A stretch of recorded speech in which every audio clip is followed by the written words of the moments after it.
নমস্কার বন্ধুরা, সম্পূর্ণ নতুন রেসিপি তোমাদের মাঝে নিয়ে চলে এসেছি আমি হৃদয়ের সাথে। চলো বন্ধুরা, সম্পূর্ণ ভিডিওটা দেখতে থাকো। আজকে আমি বানাবো আলাদি পটল। আর আলাদি পটল বানানোর জন্য লাগবে কিন্তু সবচাইতে বড় বড় সাইজের পটল। আর বড় বড় সাইজের পটলগুলো ভালো করে নিয়ে ধুয়ে নেবে। নেওয়ার পরে তারপরে দেখো চেঁচে নিতে হবে, কিন্তু গায়ের খোসাগুলো একদম থাকা চলবে না। তারপরে কিন্তু মুখগুলো এভাবে কেটে দানাগুলো বার করে নেবে। আর দেখো মুখগুলো কিন্তু একটু বড় বড় সাইজে কাটবে। এর মধ্যে লাগবে কিন্তু চিংড়ি মাছ। আর চিংড়ি মাছগুলো আমি ভালো করে শিলে বেটে নিয়েছি, তোমরা মিক্সার গ্রাইন্ডারে নিতে পারো। এরপরে কিন্তু লাগবে আদা রসুন পেস্ট আর পেঁয়াজ পেস্ট, আর আছে কাঁচা লঙ্কা পেস্ট, আর একটু সামান্য গোলমরিচ পেস্ট। তো চলো বন্ধুরা, সম্পূর্ণ মশলাগুলো দিয়ে আর সামান্য লবণ আর একটু হলুদ দিয়ে এই যে চিংড়ি মাছের পেস্টটা ভালো করে মাখিয়ে নিতে হবে হাতের সাহায্যে। এরপরে কিন্তু ওই যে পুরগুলো এই পটলের মধ্যে ভরে ভরে দিতে হবে, সুন্দর করে ভরে ভরে দিতে হবে। এবার দেখো চামচ দিয়ে এভাবে ঢুকিয়ে ঢুকিয়ে দেবো যতক্ষণ না এটা ভরছে। তো ভালো করে ভরে নিতে হবে। এই যে দেখো এবার কাঠির সাহায্যে মুখগুলো এইভাবে আটকে দিতে হবে যাতে বেরিয়ে না যায়। তো দেখো সব পটলগুলো আমি কিন্তু একই রকমভাবে এইভাবে বানিয়ে নিয়েছি। এরপরে কিন্তু একটু সামান্য লবণ আর একটু হলুদ দিয়ে কিন্তু এই পটলগুলো ভালো করে মাখিয়ে নিতে হবে, খুবই আলতাভাবে মাখিয়ে নিতে হবে যাতে না ছাড়িয়ে যায়। তো দেখো এবার আমার কড়াইটা গরম হয়ে এসেছে। এবার একটু বেশি পরিমাণে তেল দিয়ে দিতে হবে। আর আমি কিন্তু সরিষার তেল ব্যবহার করেছি, তোমরাও কিন্তু সরিষার তেল দেবে। এবার এই তেলে কিন্তু খুবই লো ফ্লেমে ভাজতে হবে। আর যেহেতু বন্ধুরা আমার হাতে একদম সময় ছিল না, সেই জন্য আমি সমস্ত পটলগুলো একই সাথে দিয়ে দিয়েছি, কিন্তু তোমরা এরকম করবে না, তোমরা একটু আস্তে আস্তে ভাজবে।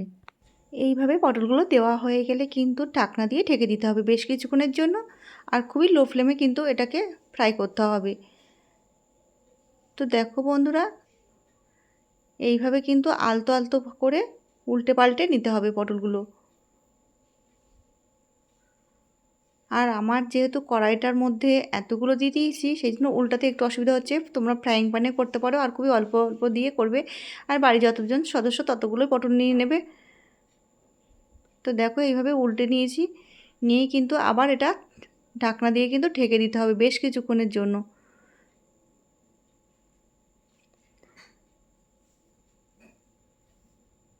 তো চলো বন্ধুরা, আবার কিন্তু আমি ঢাকনাটা খুলে এটাকে উল্টে দেব।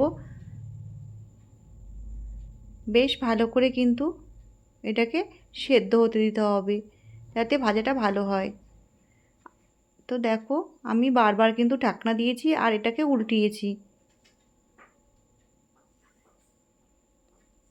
আর বন্ধুরা বারবার কিন্তু ঢাকনা দিয়ে ঢেকে দিতে হবে আর উল্টে পাল্টে দিতে হবে যাতে পটলগুলো লাল লাল করে ভাজা হয়ে যায়। তো পটলগুলো লাল লাল হয়ে গেছে, এবার আমি তুলে নেব। একে একে সব পটলগুলো আমি তুলে নেব। আর আমার এটা ছাড়িয়ে গেছে বেশ কয়েকটা পটল, কারণ একসাথে অনেকগুলো পটল হয়ে গেছে, তো ওই জন্য ছাড়িয়ে গেছে।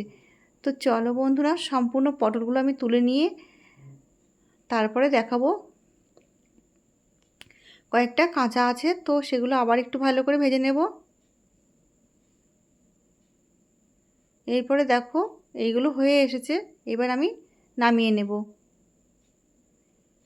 এই তেলটা কিন্তু একদম ফেলা যাবে না, এর মধ্যে কিন্তু আসল মজা।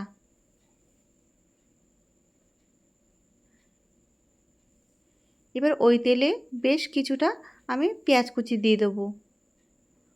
এরপরে বাকি মশলাগুলো আমি এর মধ্যে অ্যাড করব।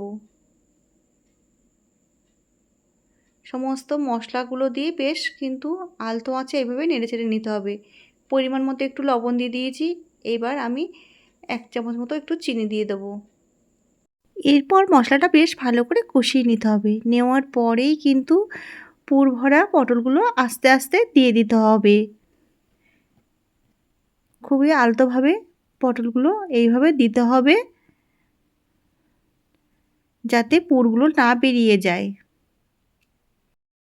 সম্পূর্ণ পটলগুলো দেওয়ার পরে এবার কিন্তু ঢাকনা দিয়ে দিতে হবে। চলো বন্ধুরা, রেডি হয়ে গেছে আজকে আমার রেসিপি আহ্লাদি পটল। তো রেসিপিটা তোমাদের কেমন লাগলো, যদি ভালো লাগে তাহলে কিন্তু অবশ্যই একবার ট্রাই করতে যেন ভুলো না। আবার আসবো নতুন কোনো অন্য ভিডিও নিয়ে। সবাই ভালো থেকো, সুস্থ থেকো, বাই টাটা।